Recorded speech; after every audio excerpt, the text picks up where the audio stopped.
নমস্কার।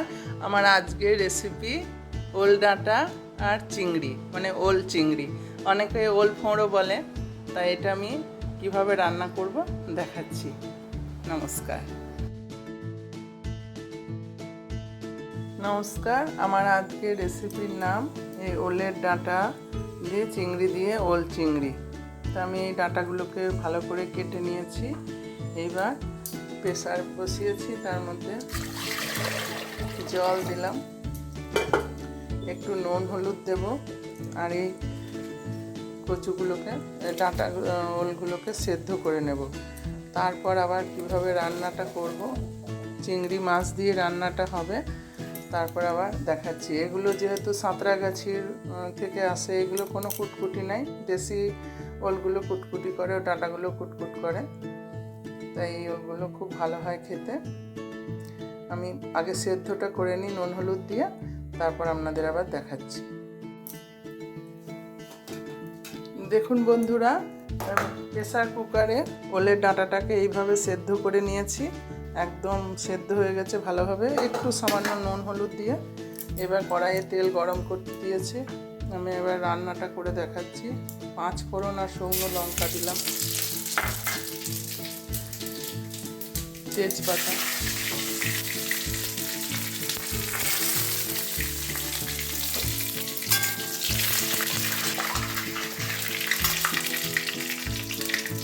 পেঁয়াজ দিলাম। তো মাছ দিয়ে করবো তো একটু পেঁয়াজ লাগবে, নিরামিষ করলে পেঁয়াজটা দিলাম। নিরামিষ করলে বিভিন্ন রকম সবজি দিয়ে করা যাবে, জিরে বাটা আদা বাটা দিয়ে।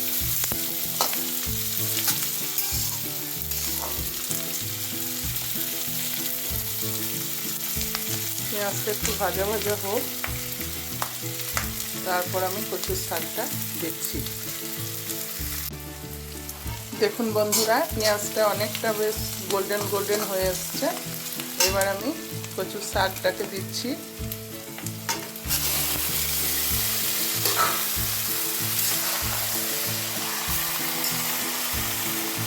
মানে ওলের ডাঁটাটাকে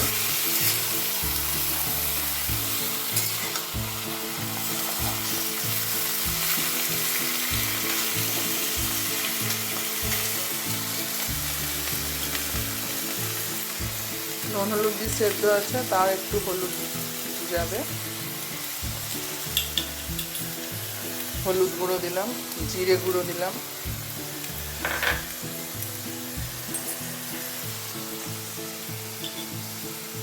লঙ্কা গুঁড়ো, কাঁচা লঙ্কা বাটা আছে তাই লঙ্কা গুঁড়ো অল্প দিলাম, প্রয়োজন মতো নুন,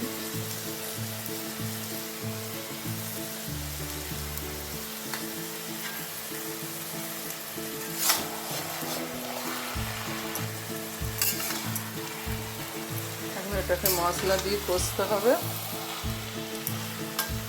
তার মধ্যে আমি কাঁঠালের বীজ ভেজে রেখেছিলাম, কাঁঠালের বীজটাগুলো দিলাম।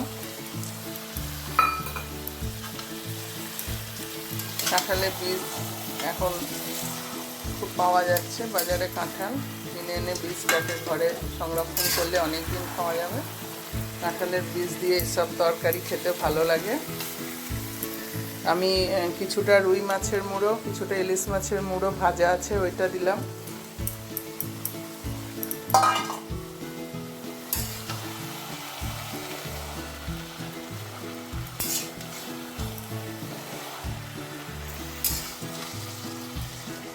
খেতে খুব টেস্টি হবে, বাড়িতে এইভাবেই বানাবেন।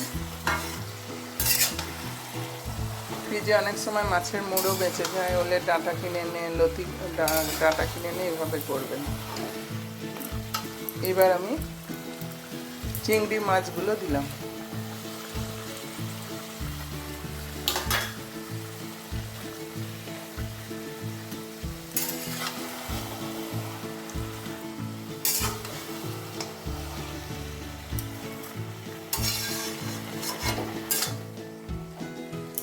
একটু কষিয়ে নিই, আবার দেখাচ্ছি। দেখুন বন্ধুরা, তেল ছেড়ে দিয়েছে, অনেকটা কষানো হয়ে গেছে ঠিকঠাক।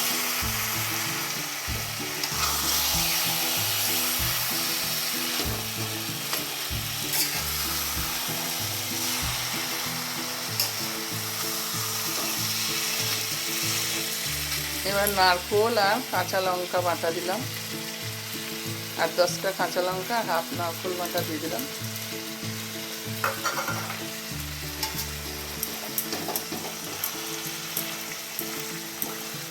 সামান্য একটু জল দেব, কেন সেদ্ধ হয়ে আছে, বেশি জল দেব না। জল দিয়ে ঢাকা দিয়ে দেব।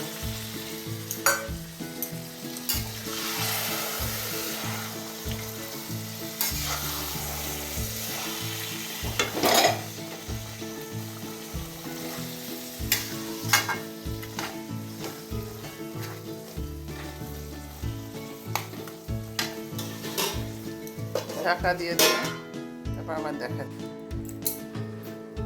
দেখি ঢাকাটা খুলে কি পজিশনে আছে। হয়ে গেছে, এবার নামাবার মতো। আঁচটাকে একটু বাড়িয়ে দিই।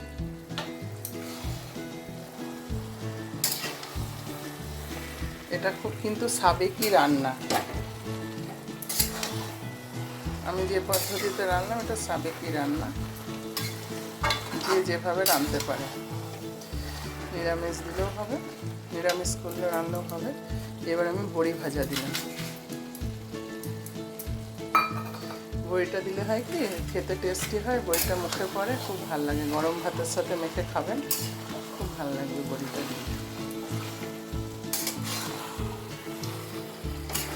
এই দিয়ে বাঙালিদের ভাত খাওয়া হয়ে যাবে, এত সুন্দর করে রান্নাটা হলো একের পর এক। এবার নামিয়ে নেব, তার আগে ঘি দিলাম।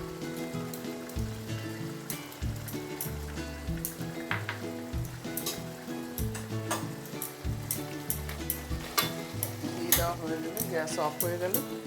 এবার এটা হয়ে গেল, নামিয়ে সার্ভ করে আমাদের দেখাচ্ছি। ঘিটা মিশিয়ে দিলাম।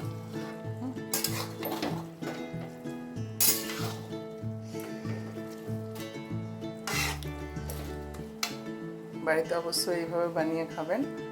নমস্কার। দেখুন বন্ধুরা, আমার ওল চিংড়ি তৈরি। ওলের ডাঁটা দিয়ে চিংড়ির যুগলবন্দি। আপনারা বাড়িতে এইভাবে বানিয়ে খাবেন। খুব ভালো থাকবেন, সুস্থ থাকবেন। নমস্কার।